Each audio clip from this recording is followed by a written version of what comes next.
नमस्कार, मैं एडवोकेट मनोरमा। आज का जो सेशन है पीआईएल पे है। पीआईएल क्या है? देखिए, पीआईएल पे जो रिलेटेड क्वेश्चन है वो जो लॉ है, लॉ से रिलेटेड जितने भी कंपटीशन है आ रहे हैं उसमें इसके क्वेश्चंस आते हैं और अच्छे नंबरों में आते हैं। शॉर्ट में भी आते हैं और प्री में भी आ सकते हैं, मेंस में भी आ सकते हैं, डब्ल्यू के क्वेश्चन भी हो सकते हैं। ठीक है, तो पीआईएल क्या है? पीआईएल पब्लिक इंटरेस्ट लिटिगेशन है, एक जनहित याचिका है जहाँ पे कमजोर वर्ग या फिर वो वर्ग जो न्याय की सीढ़ी पे सबसे पीछे खड़ा हुआ है वहाँ तक न्याय कैसे पहुँचती है। तो पीआईएल एक ऐसा सर्किट है जिसके माध्यम से न्याय वहाँ तक भी पहुँच सकती है। पीआईएल कौन कर सकता है? कोई भी व्यक्ति कर सकता है, कोई समूह कर सकता है, कोई संस्था कर सकता है जो जागरूक है सामाजिक वर्ग को लेके। ठीक है, यहाँ पे देखिए पीआईएल के हमारे भारत में पीआईएल के प्रणेता किसे कहते हैं? तो पीएन भगवती को प्रणेता कहते हैं, क्योंकि 1980 के दशक में 1970 से लेकर 1980 के दशक में पीएन भगवती जो एक केस है आपका केस है एसपी गुप्ता बनाम भारत संघ का, पीपल डेमोक्रेटिक भारत संघ का मामला। इन दो केस में जो एसपी गुप्ता भारत संघ का मामला है वो आपका जजों के स्थानांतरण से संबंधित है और पीपल डेमोक्रेटिक यहाँ पे लोकहित और जनहित याचिका को एक रूप दे दिया गया था।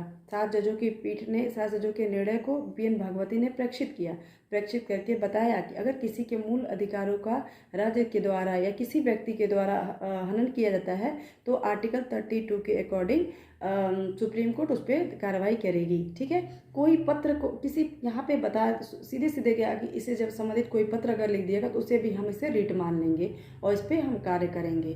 ठीक है, तो ऐसा पीएन भगवती और कृष्ण अय्यर ने कहा था। ठीक है, और इसी से संबंधित है बंधुआ मुक्ति मोर्चा बनाम भारत संघ। बंधुआ मुक्ति मोर्चा भारत संघ में सुप्रीम कोर्ट ने जो न्यूज़पेपर का कतरन होता है उसको रीट समझ पे उस पर कार्रवाई किया था।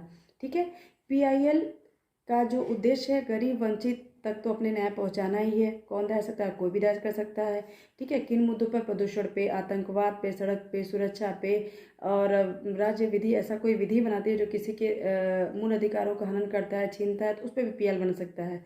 जेल में सुधार के लिए, महिलाओं के खिलाफ जो शोषण है उसके लिए। ठीक है, तो मैंने बता दिया कि पीएल के प्रणेता कौन है और जो सुप्रीम कोर्ट है अपने इस शक्ति को, जो पत्रात्मक शक्ति है, उसको भी यहीं पे संदर्भित करके बता दिया कि अगर इसके संबंधित कोई पेपर में कोई वो मिल जाता है तो उसको भी हम रीट मान लेंगे। ठीक है, तो ये सारे केसेस को ध्यान में रखते हुए पढ़ाई करें। धन्यवाद।